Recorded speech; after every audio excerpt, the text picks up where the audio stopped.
Hi everybody, today I'm going to read for you The Tinosaur. The Tinosaur. It's a level L book from Reading A to Z, okay? So it's kind of like tiny dinosaur. Okay, The Tinosaur.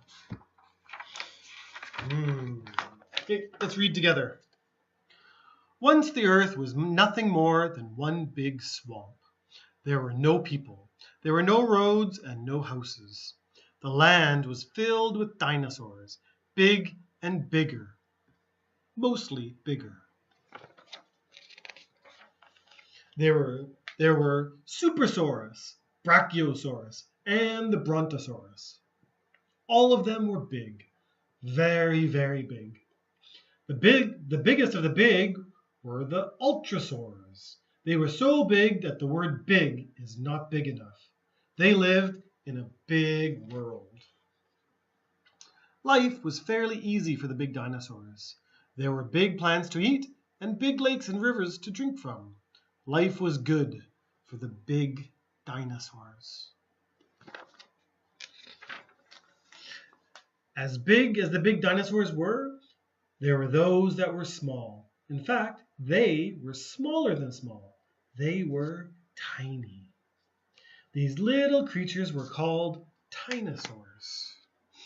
They would run here and there looking for food. The best food was large walnuts.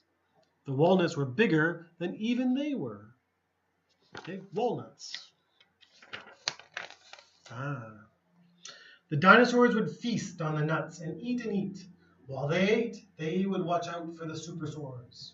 For if a dinosaur were stepped on by the supersaur, it would be super sore indeed. Okay, so they changed the dinosaur, to the sore. They would be dead. Okay? Things would have stayed this way for millions and millions of years, but something scary happened. It all started one day. A Triceratops, this guy, went lumbering by just as scared could be. "The ice is coming! The ice is coming!" he cried. "Ice?" asked the theropod. "Ice would be nice on a hot summer's day." But ice wasn't nice. It wasn't nice at all. It was the coming of an ice age. It wasn't long before it began to get cold and colder and colder. The theropods could see great mounds of ice, glaciers, creeping down from the mountains. Okay?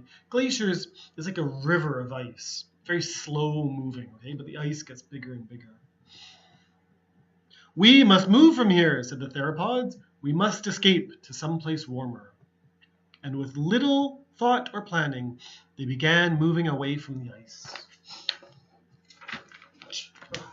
But the dinosaurs were too small to escape. Their legs were too short, and they could never run far enough. "What are we to do?" one dinosaur asked another. "If we stay here, we will be covered with ice." They thought and thought. Big plans for little creatures.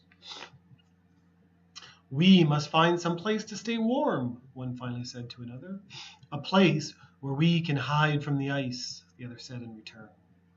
"I have an idea," said the first one. He quickly told them of his plan. "Follow me." With that, he searched about and found a large walnut shell. The other dinosaurs did the same. A large walnut shell. They ate the meat inside. Here, the meat means the nut. Okay?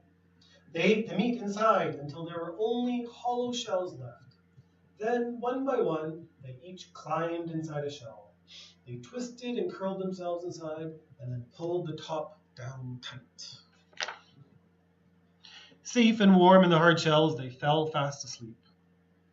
They slept as the earth turned cold. Sadly, all the other dinosaurs became extinct during the Ice Age. The dinosaurs slept and slept, waiting for the ice to melt. And, in time, it did. The ice melted. After the ice melted and the days became warm all over the world, dinosaurs crawled out of their walnut shells. But to this day, some dinosaurs remain asleep in their shells. If you are lucky, someday you may crack open a walnut shell and there find a Tinosaur fast asleep. The story is not a true story, okay? But it is fun. Take care. Bye-bye.